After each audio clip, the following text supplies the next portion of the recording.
ఏంట్రా మావని కొట్టావంట? ఓహో, నిన్ను కొట్టలేదని ఫీల్ అవుతున్నావా? రే నన్నే కొడతావా? నీ సంగతి ఇక్కడ కాదురా, పెద్దరాయుడు గారి సమక్షంలో పంచాయతీలో తెలుస్తా. పదరా, నేను అక్కడే తెలుసుకుంటా.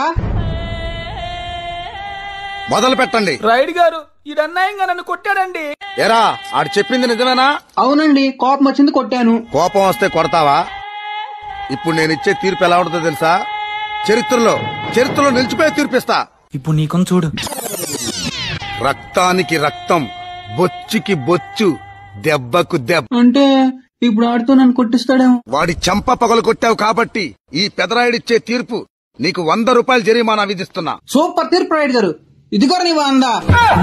వీడు పోరు తీర్పు చెప్తా, మీ సంగతి చెప్తా. ఏమనుకున్నా మరి? ఇగో 600 చెరో 300 పంచుకోండి. ఇదే నా తీర్పు. ఇప్పుడు నాకు అర్థమైంది. నేను ప్రేక్షకుణ్ణి, మీలో మీరు కొట్టుకుని చావండి.